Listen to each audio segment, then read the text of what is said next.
it afterwards. And then we'll finish the recording and I'll do questions. Happy to hang around and do questions after that. So let me, again, welcome everyone.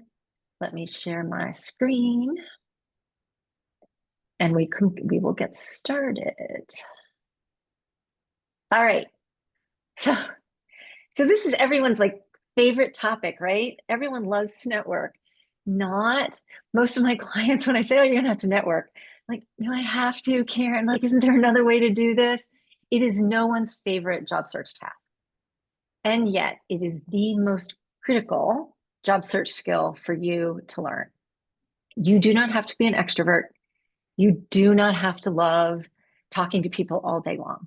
You just have to understand how step by step you go about building a network and leveraging that to find job openings and get yourself in front of hiring managers. So that is the topic for today. For those of you who just found this video or just found this link and are here today, there is an overview of the job search that we did last week that is recorded. It's on YouTube. The link to my YouTube channel is there. There are more sessions coming, not next week. I'm not here next week, but the week after that, we're going to talk about job search basics and LinkedIn basics. The next week, the 18th of March, will be interview preparation. And then, okay, my favorite, because it's my specialty, the 25th of March, we'll be talking about salary negotiations. So the links to register are in the chat. They're in the handout, the career resources handout. So please join us for those as well. Okay, I'm Karen Chopra.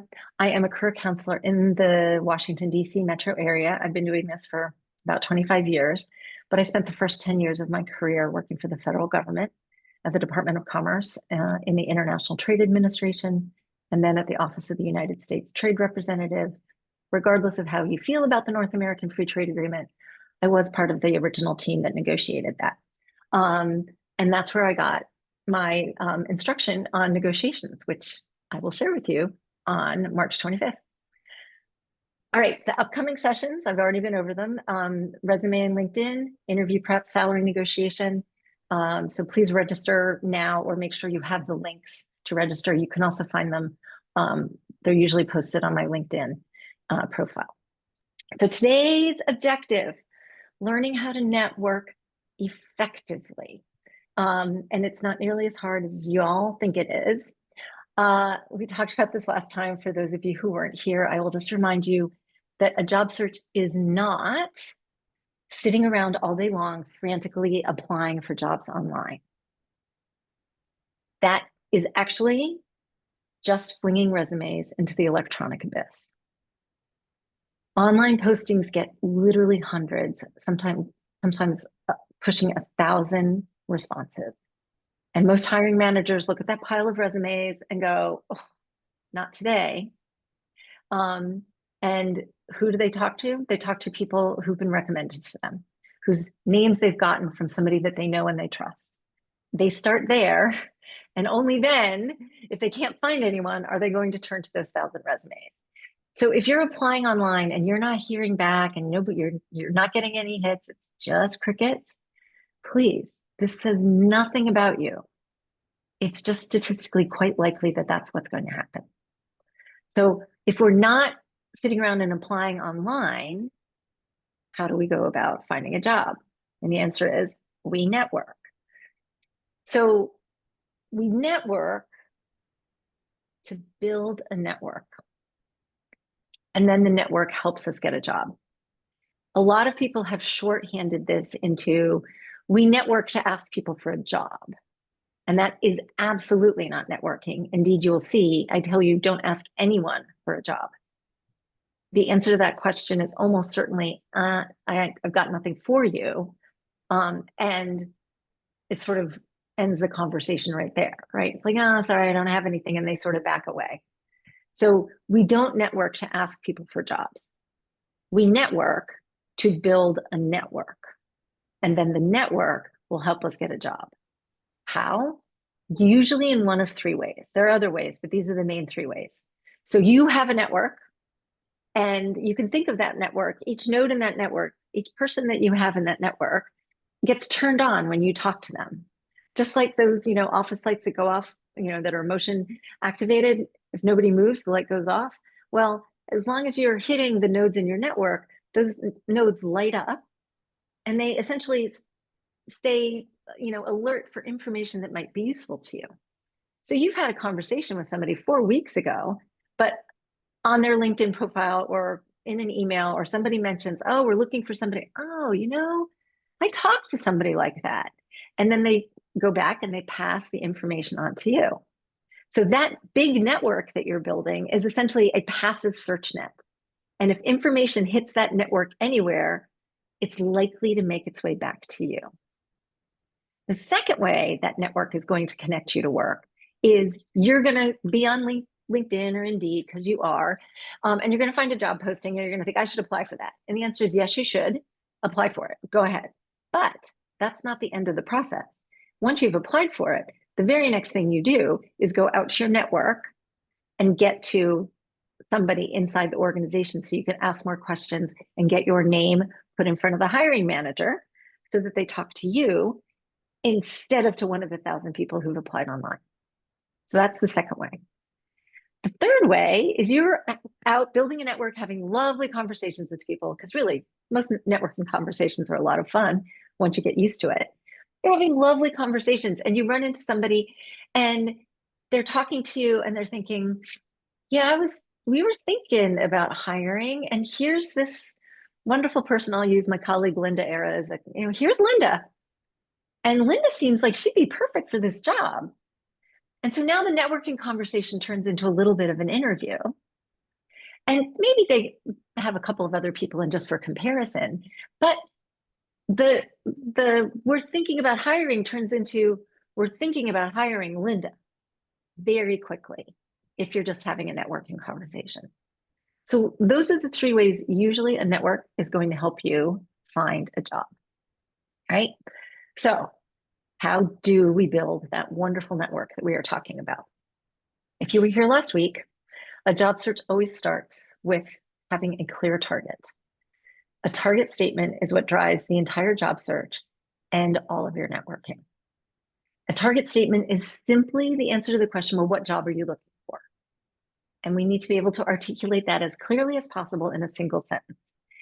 And I know right here, there are a whole bunch of people on this call going, I don't have a clear target. I'm going to tell you that you're going to work to get something that at least heads you in the right direction. You may not know exactly every road to take to New York, but you know you're headed to New York. And that's a good enough target statement. So I'm looking for a position in the education field. I'm looking for a project management role. I'm looking for an operations role. Like, as clear as you can be about where in the world of work you want to head, that is your starter target statement until we get something a little more refined. But everybody needs a target statement to drive their search. Once we have a clear target statement, and here, if you were here last week, here are the examples. I just pulled this off the internet. I'm looking for a position focused on environmental geology. I'm not 100% sure what environmental geology is, but it's a real thing. Or I'm looking for a program or project manager role using my data science background. You may be looking to change careers or shift careers. So then it's in my ideal world, I'm using this background in education to do more advocacy work in a government relations / issues advocacy area. That's the target. That's what you're looking for. And this should be like, tattooed on your heart. You should be able to articulate the statement at the drop of a hat. Occasionally I ask clients, what's your target statement? And they're like, I need to look it up. I'm like, no, we should not be looking up target statements. It should be tripping off our tongue at every moment. We can't wait to tell people exactly what it is we're looking for. So now we have a target statement. What happens next? Most target statements should start to suggest a list of organizations where that role likely resides. And again, this is a place where a lot of my clients freak out a little bit because your target list should be 50 to 100 organizations large. Right? And before you freak out, one of the handouts is compiling a target list. The document I wrote some time ago. I updated it recently. Some publications had changed, but there are all sorts of suggestions for how to go about identifying and compiling a target list of organizations.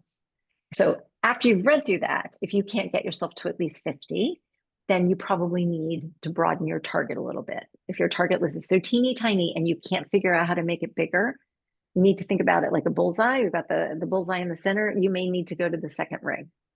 So what are the next closely related jobs to what you're looking for to get a target list of 50? I will point out there's also a career resources handout, which I would make sure you download. It's got free resources, lots of good free resources. It's also got for fee resources, resume writers, career counselors. And through networking, somebody found me on LinkedIn. This is somebody who does research runs for recruiters. And he reached out and said, do you think job seekers would be interested in my research runs of compiling a target list? And I was like, I can make that available. So his information, it's Jeffrey Melnid. His information is there. This is a for fee for the run. You should have a really clear target statement and job titles before you invest in his work. It's not crazy expensive. It's not what he's going to charge for recruiters. But for certain people, him doing the research might be helpful. Now, again, the research he's doing is just helping you prepare a target list, right? And identify organizations to contact. You're still going to have to do all the rest of this process. So always think very carefully before you invest in services. Like, do I know what I'm getting? And am I prepared to pay for this at this point in my job search? But there are resources on the career resources handout to help you with the target list. And certainly my handout will do that too. All right, so now we've got our list of 50 to 100. For environmental geology, this is what the starter list looks like, right? Extractive companies, if you're in environmental geology, the Shells and the Exxons of the world, but also Freeport-McMoRan and Pioneer Natural Resources, smaller companies, and lots of consulting firms. Obviously not long enough, but I found this many companies in about 5 minutes on Google. So it wouldn't take me too much longer to compile a list that touched the 50 mark. Right? It wouldn't be perfect because I know nothing about environmental geology, but it would be something to get started with. So that's what your target list needs to be, a list of 50 companies that probably hire somebody to do the job you are looking to do. Right? And then, step by step, we get through this. You take that target list and we're going to put it in 3 formats to make it as easy as possible to network wherever and whenever you happen to have the opportunity. So the first form is going to be in a printed list. You're just going to have the category titles and the company names. Don't print it as an Excel spreadsheet. It's really hard to scan an Excel spreadsheet. You can use an Excel spreadsheet to track your progress on your target companies, but for your target list, it should be a Word document. There shouldn't be lots of lines. There shouldn't be lots of, don't list websites or anything. It's just the company name so that your network can easily scan that and answer the questions we'll talk about next. So that's one place. The next place I want you to put it is in the notes function of your phone, because we always have this with us now, right? So if it's on your phone and you're out with friends and you're having a drink and they're asking how the job search is going, you smile and go, wait, let's spend 5 minutes. I could use your help on this. Take a look at my target list. Here it is. And you just scroll through your phone. So make sure it's on your phone. So it's always with you. And then I also suggest setting up your target list as a PowerPoint slide or 2, because you may do some networking over a video call. And it's very hard for somebody to read your target list as a Word document. So you want to share it as a PowerPoint slide so that it's scaled so that people can read it, just like you can read the target list that I just flashed up there. So those are the 3 forms that you are going to put your target list in. So it's always with you. All right. So now we're getting down to the networking. We have our target statement, nice and crystal clear. We've compiled our target list. We have our target list in printed form on our phone in a PowerPoint slide. So far, so good, right? Everybody's thinking, I could do this. I haven't had to talk to anyone yet, right? Now we need to talk to people. So bear in mind that all the research from the day Dick Bowles wrote What Colors Your Parachute through people who get PhDs and career issues, the research tells us that your job, your next job, lies somewhere in your weak ties, in your second, third, fourth degree connections, maybe even fifth and sixth. Out there, people who you do not yet know and who do not know you. Therefore, they're not helping you and they're not feeling particularly motivated to help you, but they almost certainly have your job. Even those of you who have gotten jobs from friends, it wasn't your friend saying, hey, I've got a job for you. It was a friend saying, hey, I know somebody who's hiring. It was a second degree connection. It's almost always where the job comes from, a second degree connection. Okay? Our first degree connections, all the people who are near and dear to us, all the ones who've been saying, what can I do? What can I do? How can I help? Been posting on social media, let me know. Those are our first degree connections. They do not have a job for us, but they are highly motivated to help. And so we use the networking process, and specifically the target list script, which we're going to be going over next, to move us from our strong ties out into the weak ties. Okay? So that's the next step in networking. So the good news is when you network, the first set of conversations is with people you know, right? So you're going to set up conversations with your first degree connections on the phone, in person, over drinks, at dinner. I've had people use their target list script sitting at the +1 table at a wedding, right? On the side of the soccer field. Like we're back into spring sports soon. Watching your kids' lacrosse game and pacing the sidelines with other parents. Stay on your phone, ask them a few questions about your target list. You never know who has a connection that might be useful, but it's going to be a conversation. You are not going to take your target list and email it to your colleagues or your connections with these questions, because that's too much to ask anyone to type. They can open their mouth and they can deliver a tremendous amount of information, which you can then take down and keep track of. But if you ask them, if you email them and say, here are these 3 questions and here's my target list, boop, it's going, to the back of their to-do list. It's a lot of work. Trust me, it's a lot of work. So these are conversations with our first degree connection. With those first degree connections, we're just going to use the target list script. And this is exactly what it sounds like.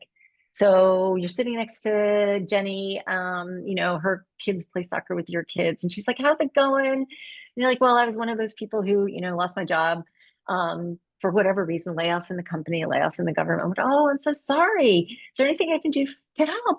Well, sure. What I'm targeting is, insert your target statement here, an environmental geologist role. Here's my target list on my phone. Would you take a look at my target list and answer just 3 questions for me? Who am I missing from this list? Because again, once we see names, we're like, well, if you're, we've got Shell on there. Well, what about BP, right? Like people start adding organizations. They add organizations that they know about personally. So who am I missing? Who am I not thinking about? The second question you ask them is, okay, great. What do you know about any of these places? This question is pure gossip collection.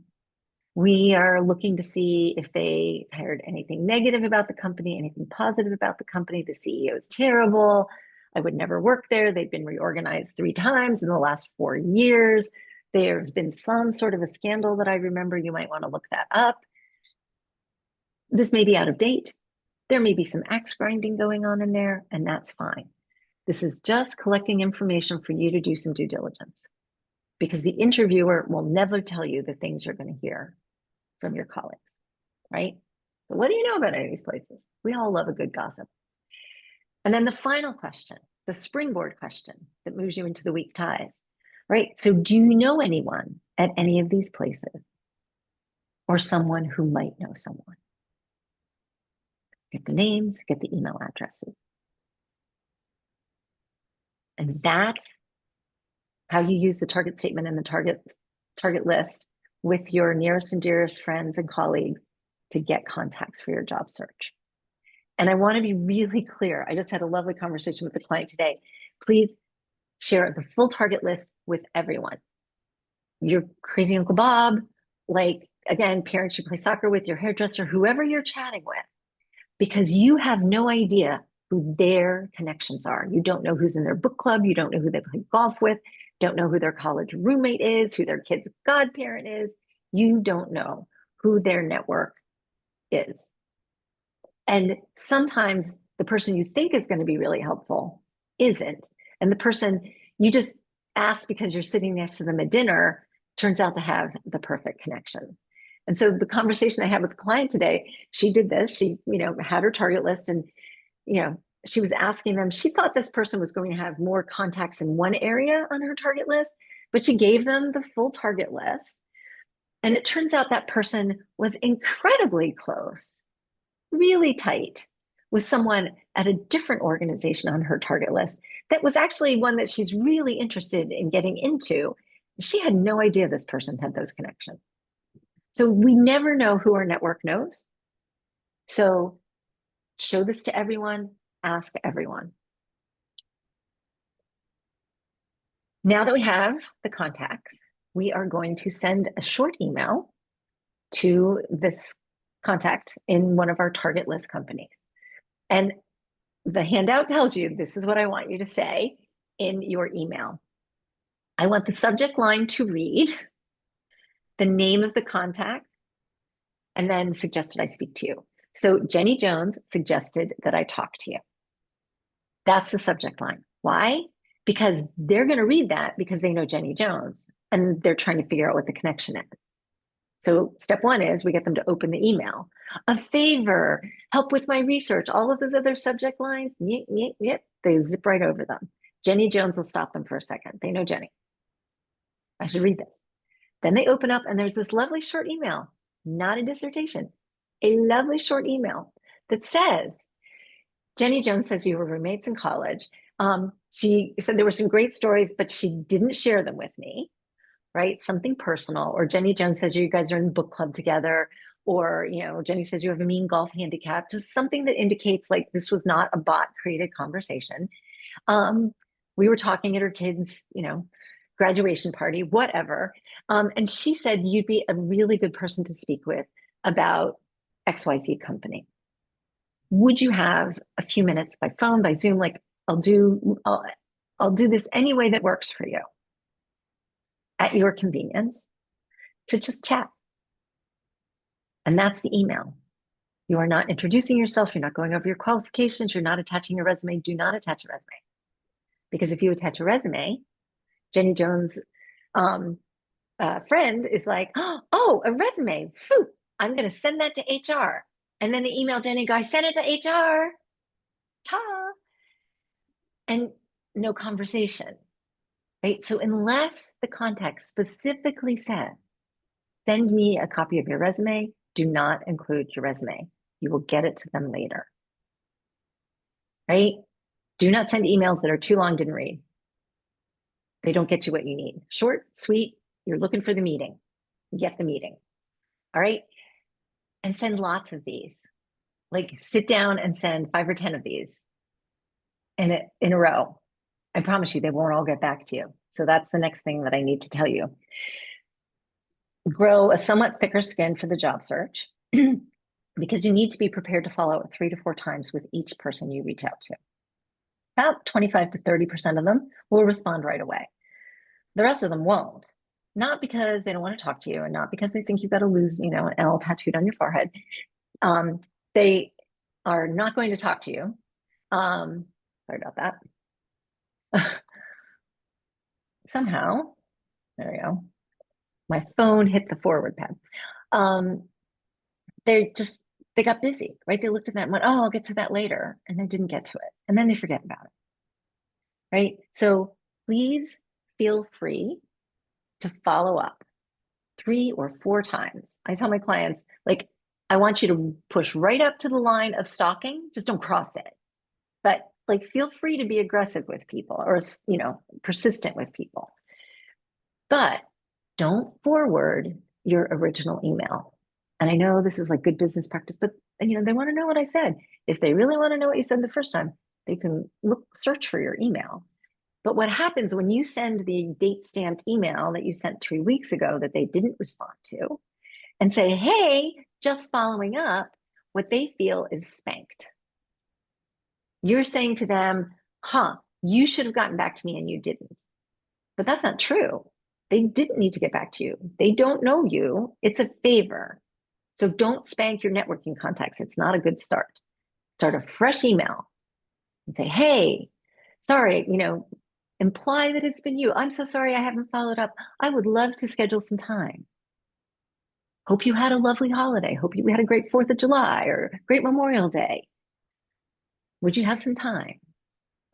And always use the referral name in the subject line so they know what's going on.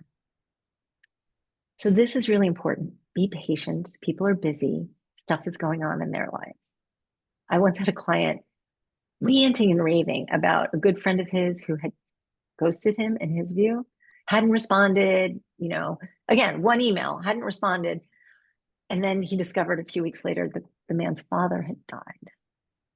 And then he felt really bad because, of course, his friend was not responding. He had other things to worry about. So we are parachuting into people's lives with these requests. And we need to recognize that that's not always going to be the opportune moment.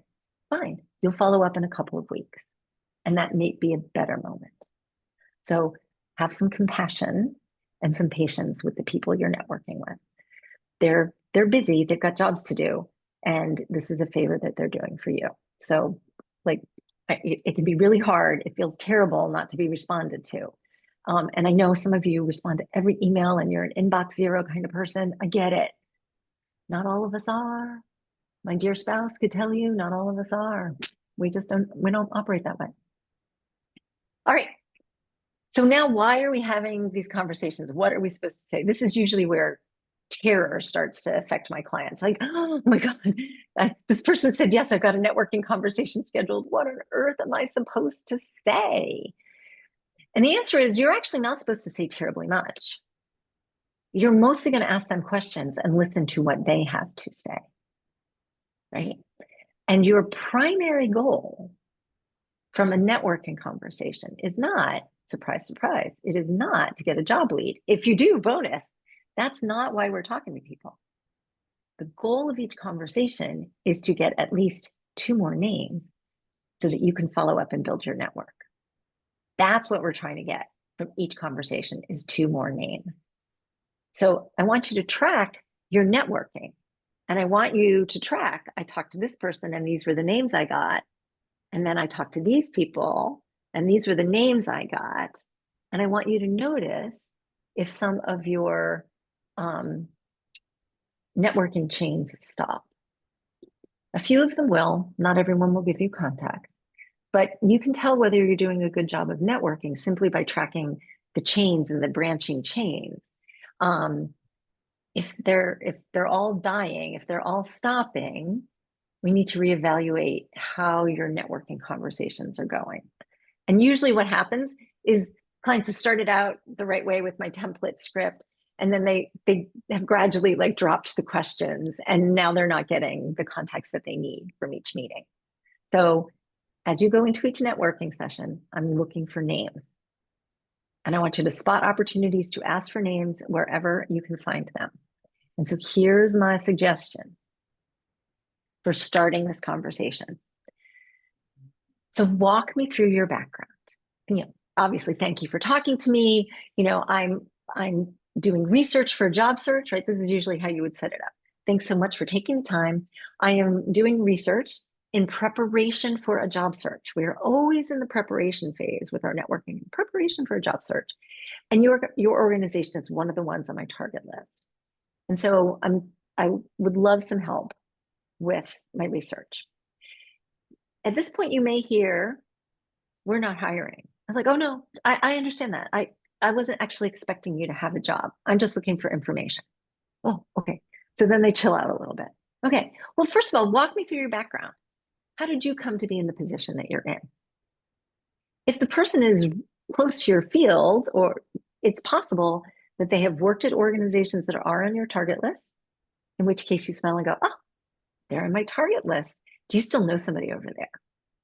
Or they've been in an organization that should be on your target list. And you say, that's an organization I really should do some research on. Do you happen to know somebody over there? Right? Potentially, you've got one name, first question. They've talked about themselves. Everyone likes to talk about themselves. So the interview is off to a good start. And you haven't had to say very much. The next question that I recommend you ask is, walk me through the org chart for this organization. Tell me how this place is set up. For a couple of reasons. One, we think we know what an organization does, but usually it does more than we are aware of. And so the org chart will show us all the nooks and crannies, right? One big example, I used to work at the Department of Commerce, right? It turns out the National Oceanographic and Atmospheric Agency is in commerce. So if I actually mapped out, so is the the Economic Bureau and Census and Patent Office, there are a whole bunch of places in commerce. So if you didn't know that, and why should you, walking you through the org chart would give you all sorts of ideas about, I maybe need to talk to somebody over there. So the org chart shows us everything that the organization is doing. And again, it allows us to go, oh, is that where your government relations people are? Do you know somebody down there that I could talk to? Because government relations is the area I'm researching, right? Walk me through the org chart. Hopefully, you've gotten at least one name, maybe a couple, maybe even more out of the first two questions. Right? There are other questions you are going to ask. You want to know about the organization's hiring, even if they're not hiring right now. What skill sets is the organization looking for? Or what skill sets does the organization tend to look for when it is hiring? Because you'll have organizations laying off over here and hiring over here. And so the question is, well, what are they looking for? What tends to be their most valued skill set? Where does the organization post its job? A lot of them aren't on Indeed or LinkedIn or anywhere else. Might be on their website, and there may be niche job boards for sort of different industries that you want to know about. And so this is a good way to find that out. You are also now going to hand over your resume. Either you're going to email it to them if you're on the phone with them, or you're going to hand across a copy of your resume and say, I'd love you to take a quick look at my resume. If you had an opening, if your organization was hiring, or if you were hiring, would this grab your attention? If so, why? If not, why not?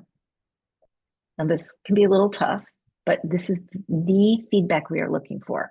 If you are talking to somebody who is a hiring manager in your field, their feedback on your resume is critical, because they may say, oh, this is great. And I had a client today ask that. A recruiter reached out to her and she's like, can you tell me what it was in my LinkedIn profile that got you reaching out to me? So she asked, what were the keywords that attracted their attention? So these are the things I'm seeing I like, says the hiring manager, but I don't see this. And this would be a critical skill. And you're like, well, I actually have that. But it's buried at the back of the resume. And so that gives us information on, we need to move some stuff up to the front of the resume coming next session, resumes and LinkedIn profile, so that it is more easily scannable. But now, don't take the resume back. You've either emailed it to them and they now have a copy of it emailed, or you've handed it to them and it's now in their hands. And so if somebody comes in the next few days going, do you know anybody? Well, there's this resume and somebody left 3 days ago. You should probably talk to this person. So now we have feedback on our resume and the resume is in their hands. You are also going to ask questions about salary. This is the question the clients somehow manage to always shove off the list. Like, why? It's not comfortable to ask about salary. Like, okay, there's not a good reason to not ask these questions. A good reason to drop the salary questions or the resume question is, like, I'm talking to an intern. or I'm talking to somebody who's in a completely different function inside the organization. So you may hold these questions until you've moved yourself closer to somebody with expertise in your area. But that's the only reason for not asking these questions. And so you want data on salary, especially if some of you are leaving the federal government, some of you are moving from the nonprofit world to the for-profit world. You need to know what the salary ranges are going to look like. And so ask them. So what's the salary range for somebody at my level or for these positions? What can I expect the salaries to be? I promise you, the first answer is going to be, no, I don't know, because nobody likes to talk about salary, right? I don't know. It's not a very helpful answer. So keep pushing, gently, but keep pushing. Well, just ballpark it for me. And most of the time, they're still going to go, I don't know. So don't stop there. Smile and go, well, are we talking 50 to 75,000, 75 to 100, 100 to 125, 125 to 150? Right about there, they're going to stop you because they've figured out what you're doing. And they're going to go, it's probably in the 90 to 150 range. Like, okay, that is way better than I don't know. By itself, that's not going to tell you a lot. But if you ask this question, especially as you get into your target companies and you're really talking to people like in the areas where you're looking to hire, you're going to start getting some pretty good salary ranges. And you're going to be able to then, when you start to negotiate, or when an online application says, so what are your salary expectations? You're going to know what the middle of the road number is for that particular position. So please ask people questions about salary. I know it's difficult, but just really lighthearted. What's the salary range? Just ballpark it for me. Well, is it this, or this? They'll give you something because they don't want you to keep going up in $25,000 increments, right? They'll stop you. All right. Other questions, obviously, that you need to ask that are relevant about that organization. Please feel free to modify the template script in any way you need to get more information. But I suggest you finish with these final two questions. The penultimate question is, are there any other thoughts you would have for me? And the reason this sort of scrapes the brain is because they very quickly figured out that you were asking them questions.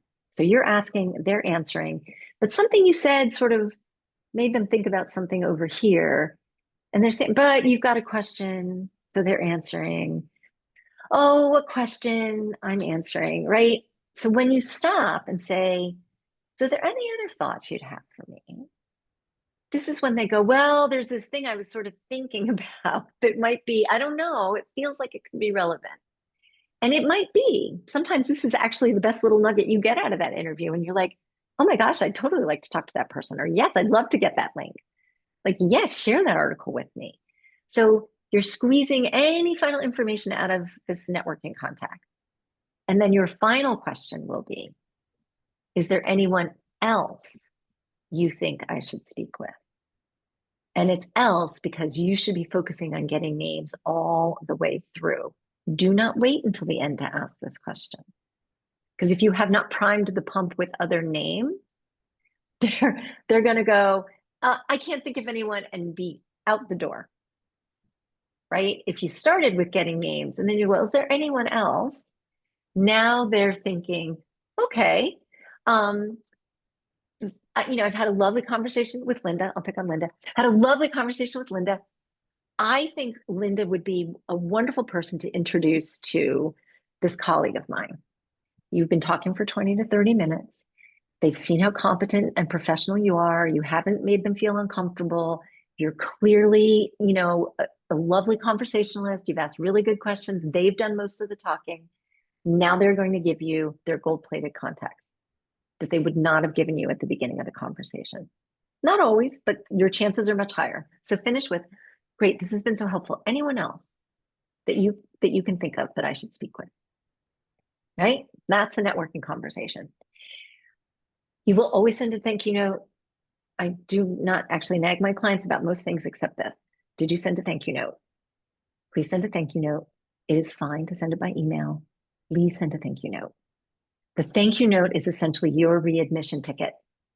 Because if you discover that that person is actually sitting next door to the hiring manager who's got your dream job, and you talked to them 6 weeks ago and didn't send a thank you note, it's going to feel bad to go back to them and go, oh, I could use your help again. Send a thank you note. That's your readmission ticket. It lets you back in. And send a LinkedIn invitation. Always send a LinkedIn invitation. Because at the end of your job search, when you find a job, it will happen, then you can put a posting on LinkedIn and say, I want to thank everyone who's been so helpful in my job search. As of Monday, I am now the name of the title, name of the organization. I couldn't have done this without the help from my network. Thank you, everyone. And if there's anything I can do, please reach out. So now most of the people you have spoken with now know you've landed, right? That you've finished the story for them. You will also send personal thank you notes to the ones who have been most helpful in your job search, right? But always send thank you notes. They are like the cheapest and easiest way to make yourself stand out in a very crowded field. Okay, that soup to nuts is how you go from here's the job that I'm looking for, here are the places on my target list that might have it, here are the people I know who are happy to help. They give me names of people in my target organizations. I set up those conversations. I follow up on those requests for conversations if they don't get back to me. I ask my lovely set of questions. I send them a thank you note. I send them a LinkedIn invitation. This is what your job search is going to look like day in and day out, because this is rinse repeat dozens upon dozens of times, right? Because it can take a little while to build a network and for the information to start flowing to you and for the right opening to be out there. So we're just going to keep talking to people. And like my heart always sinks a little when a client says, I've talked to everyone. It's like, this should be endless. If you're asking for 2 contacts from each person you talk to, you should be choking with contacts. You should have so many people to follow up with, your eyes are spinning in your head, right? You should never run out of people to talk to. I don't know how many billions of people there are on this planet right now. You should not run out of people to talk to about your job search, right? So if that helps, we're never done with networking. I've been doing this for 25 years. I've met so many people as a result of just doing these webinars, right? We're never done networking. But that target list script, there are other ways of networking as well, right? Some of your friends are going to say, you should just talk to this person. They're just unbelievably well connected. And there are these people who are great networkers and great connectors. Talk to them. Take your target list. You have no idea who they know, right? Alumni. And I'm going to go through this and then I'm going to take a minute because we have time to show you the magic alumni button on LinkedIn. So talking to alumni at your organization, at schools that you've been to, alumni, for whatever reason, if you say I'm an alum of, they're like, great, let's chat. Alumni are incredibly gracious with each other. So you spend all that money on that education, get some advantage from it. Professional organizations. If there is a professional organization that represents your industry or your profession, consider joining them. Go to their chapter meetings, go to the annual conference. Conferences are a fabulous place to network. And the exhibit hall is as well. Sometimes the conference exhibit hall is essentially full of the people that you would like to work for. So conferences are a great networking opportunity. And if you see somebody who's mentioned in a press, article, either in, the mainstream media or in a small niche publication, reach out to them. On the resources list is Ginny Thomas Filer, who is a photographer. And she was covered in the Washington Post because she was offering free headshots to feds in the days when the first layoffs happened. I saw it. I reached out to her on LinkedIn, and we are now connected because I saw her covered in the media and reached out. So there are other ways besides the target list to network. It's just that's going to be the one you're going to use the most. So I did want to stop the share. All right. And so before we go on to the magic alumni button on LinkedIn, in 2 weeks, March 11th, we're going to be doing resume and LinkedIn basics. Okay. So join us for that. And I'm going to stop sharing this. Open up my LinkedIn. and show you the magic alumni button. Okay, so now back to Zoom.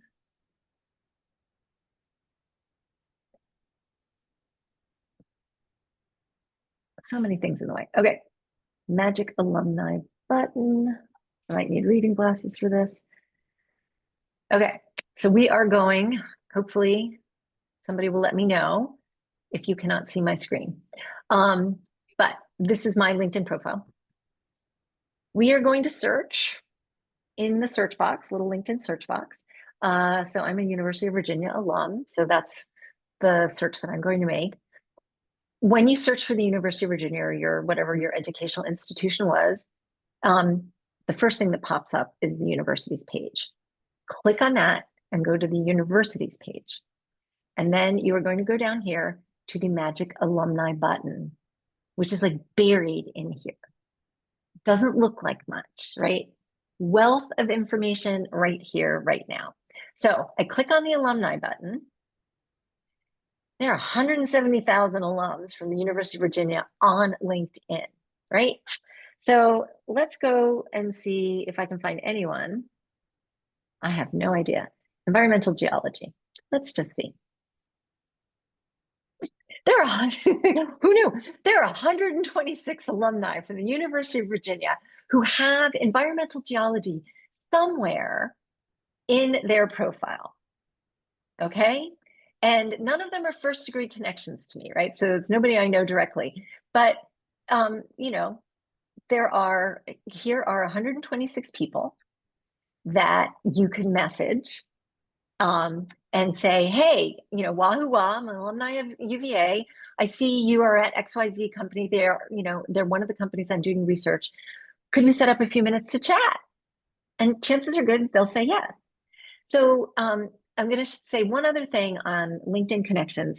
Please always personalize your LinkedIn connections. I'm getting lots of LinkedIn requests, and they're from people I don't know. And so I don't, because they could be a Russian bot, right? So I don't know. I'm doing my best to identify people who I think are coming to me through these webinars, but it helps if you personalize a message. So I'm going to pick Catherine Franklin because she's the first one on the list. Go to the person's profile. Don't click the little connect button back there. Go to the person's profile and then click on more, and you will see the connect button. And here you will see an add a note. LinkedIn doesn't let you send a big note. I have used all my personalized invitations this month. So that would be the only reason to add LinkedIn, but it weren't the end of the month and I hadn't used all of them. You would be able to send a short note. Hey, Catherine, I found you on the UVA alumni pages. You know, I see that your background is in environmental geology. I'm doing some research on a couple of the companies you've worked for. Would you have a few minutes to chat? And that's what it looks like. So don't forget about the magic alumni pages on LinkedIn because they are pretty fabulous. All right, at this point, am going to stop. That's enough. That's the presentation for today. Join us in 2 weeks. We will stop the recording. Somebody's got access to the stop the recording button. And then I am happy to answer any questions that people have.